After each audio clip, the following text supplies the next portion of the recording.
And there's going to be a couple different techniques that are going to be useful to you. And so I'm going to teach you a few of them, and then you might get the hang of it, but then you'll try another problem and it doesn't quite work the same, so I'll show you another trick to do there as well. So there's going to be several things you'll take away today that to help you solve these. The first thing is just convert the root into a fraction exponent. So if you have something that's a third root, just go ahead and keep the inside the same here, and then just make it to the 1 over whatever power. So this third root, it's a 1/3 power. Okay. And now this looks like something that's basically on the front side. There's no radical, it's just only exponents. And you guys remember, if you have a power to a power, you multiply these. So if you multiply those, what is 9 times a third? 3. There you go, x to the third. And that's it.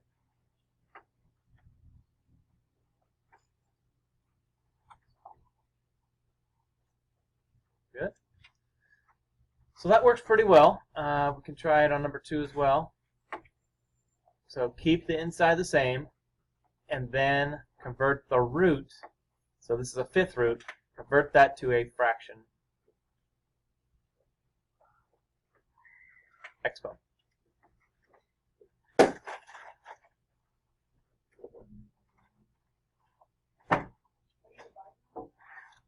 Multiply them just like we did here. 9 times a third, or 15 divided by 5. Yeah, same thing. So we got m and n to the 3rd power. And we want to simplify this all the way, so let's make it m to the 3rd, n to the 3rd. Like that. Okay. M and n. Okay. Now, let's try the same thing on number 3. So number 3, I'm going to show you 2 ways for a good reason, because both of them give you the same answer, but one will give you an answer a little bit easier, which you'll find out. So one way of doing this is do the same thing we just did on each one. So we have, again, the same thing on the inside, and then raise it to the 1 over 3.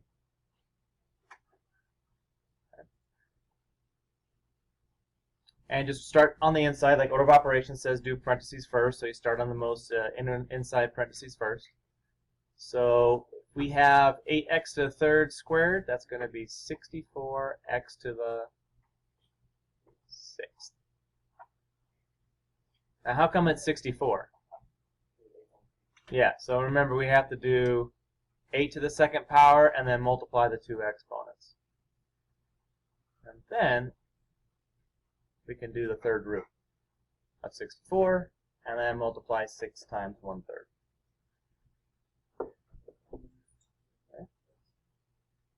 So what times itself 3 times is 64? 4. 4 times 4 times 4. And then 6 times a 3rd? Or 6 divided by 3, same thing. 2, x to the 2nd. There we go. So that's one way of doing it.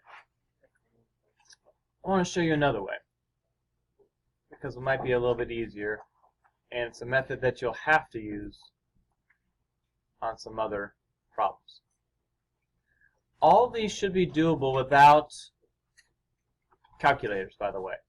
Of course, you can put it in and check it, but if your number gets way too big and it's too complicated, that means you could probably do it a different way and it'd be a lot easier.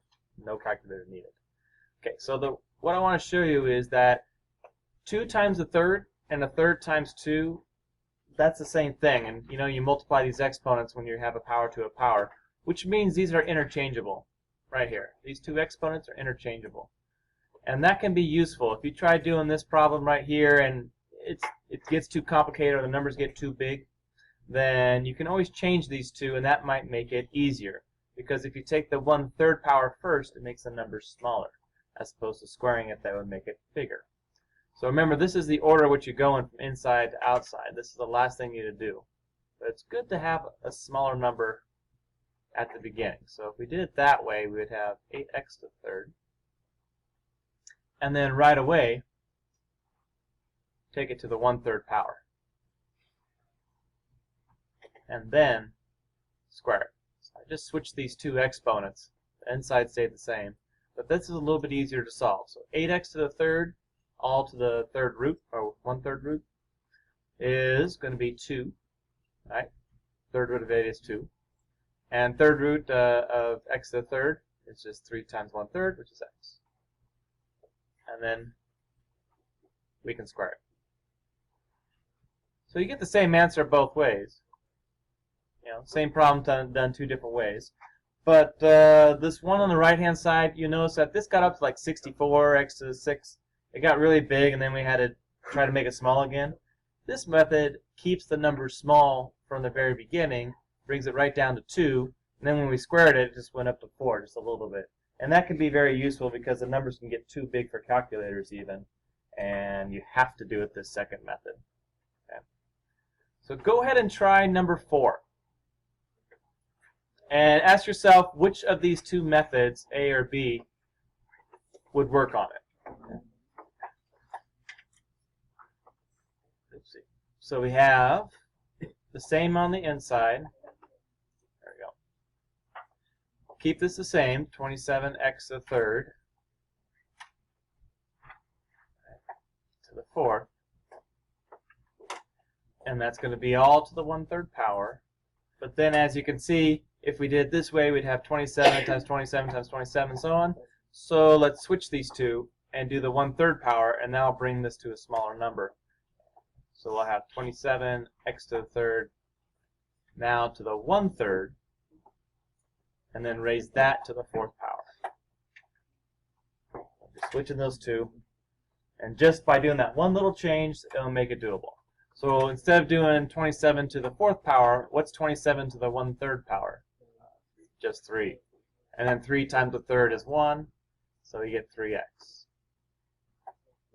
And then just raise that to the 4th power, which is very doable. Again, all without a calculator. You don't need it. So we get 81x to the 4th. Okay.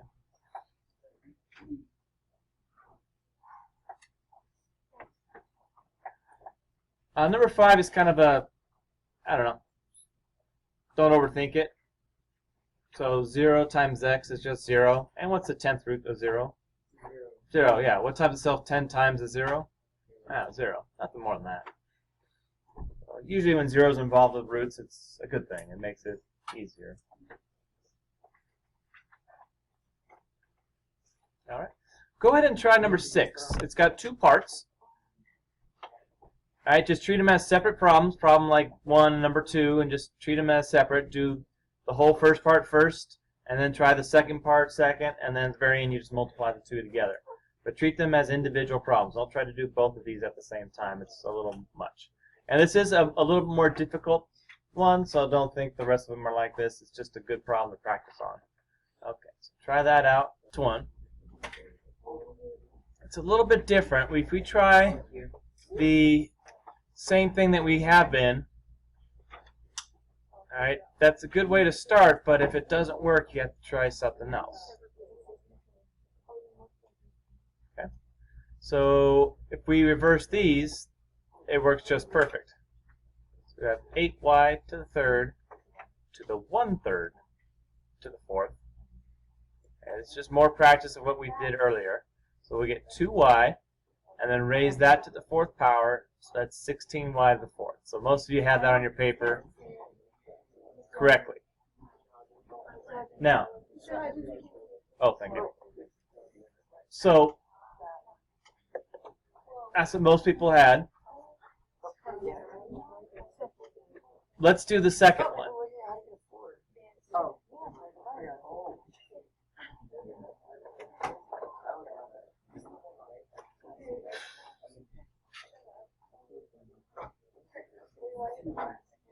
Now, if we start the second one like this, don't forget we had a part A already that worked just fine up here, where we just multiplied these two together and we got the answer.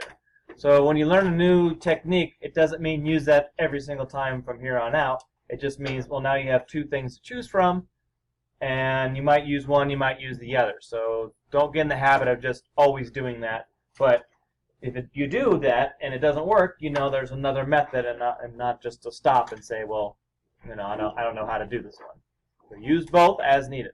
So if you try doing that here, and you just reverse these two, you see you have 8 to the 1/6 power, and that doesn't really work. Okay, that's a decimal, it's a radical, you can't really do that yet. That would be more algebra 2. So you have a few options. One is just to do like method A. Multiply these out, but you have to do 8 times 8 times 8 times 8, and you get 64 times 64. You get these big numbers. It would work with a calculator, but there would be no decimals, so that's a little bit better. Okay, here's a new method, a third method that might help.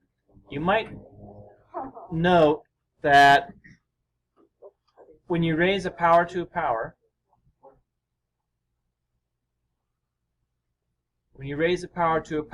such like this, you multiply these two. You get y to the 6th.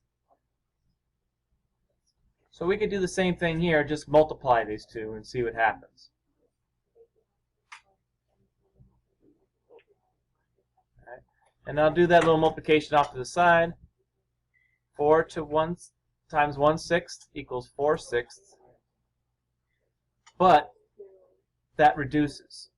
And that's the key about this method, is that if you multiply these two exponents and get a fraction, but that fraction reduces, that makes your problem easier and makes it more doable. Anything that makes the numbers smaller will help you. So if we go from 4/6, bigger numbers, to 2/3, small numbers, that'll make all the calculations much easier because they're smaller exponents.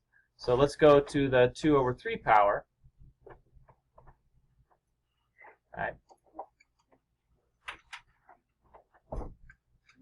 And like we did on the front side, find one.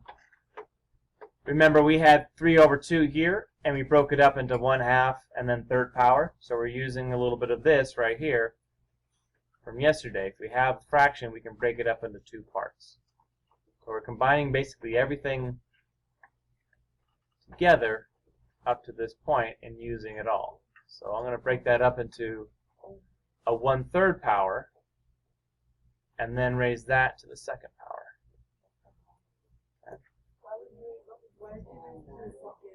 Because I took this 2 and pulled it out just like we did up here. So just like we did up here is 3/2. I pulled out the 3 on top, left the 1/2 in the inside. So same thing here. I'm just separating the two. Because I can see I can take the cube root of 8 and I can multiply 3 times a third. That works easy. So we get 2y to the second power, which is 4y to the second. So altogether, you get 64y to the 6th power. So again, this is just a good exercise, challenging problem to try out on. They're not all like this. As you can see, the very next one is much smaller and faster, but it uses everything, and you can see how all of it works together. Also know that this is not the only way to do this. There are other methods, so if you have all the work, that's fine, as long as you have all the work. Okay? So go ahead and try a few more, maybe the remaining 7, 8, 9, and we'll go over any questions that you might have. But it's going to take you guys trial and error and practicing a lot to get the hang of this. So you must talk, you must help each other, you must ask questions in order to understand. Okay? On number 7, we have just some roots here, fourth roots, which will become 1/4 powers. Okay? And this is more simple than some people have made it out to be.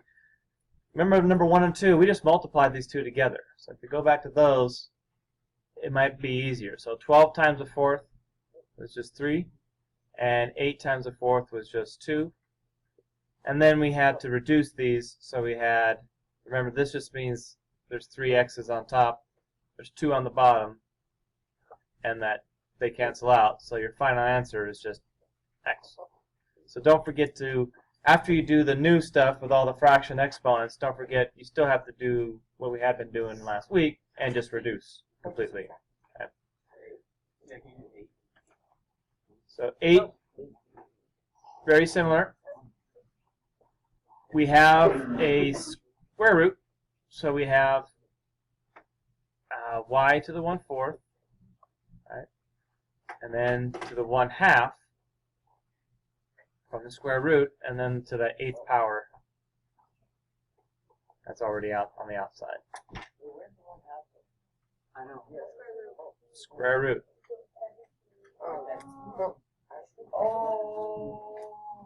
Okay. So now, multiply these together.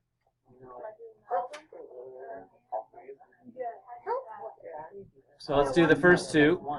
Yeah. I did not get that, Myers. Yeah, it's 1. It's 1. Y the first, but I don't want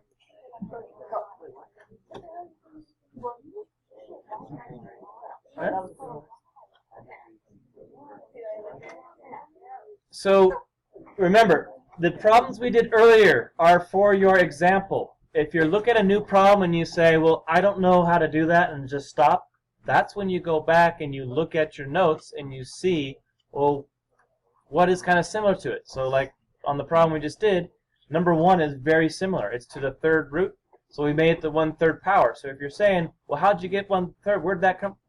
You need to look at other problems and not just try to figure out by staring at it. Find something similar and say, well, this is the 3rd power, and over here was, oh, that's a 4th root, so it's a 1/4 instead of 1/3. It's very similar. But if each problem you try to just figure it all out from scratch, it is going to be difficult. This is a square root. Now they don't put the 2 there, so you did have to know if there is no number there, it's a 2, but that makes it a 1/2 power. This should not be new to you. But you won't recognize that unless you look at prior problems and try to figure out, well, it's kind of like this, just a little different. Okay? Lastly, for today, so once again, you have to look at this and say, well, that's a square root, right? It's automatically a square root. So we have x.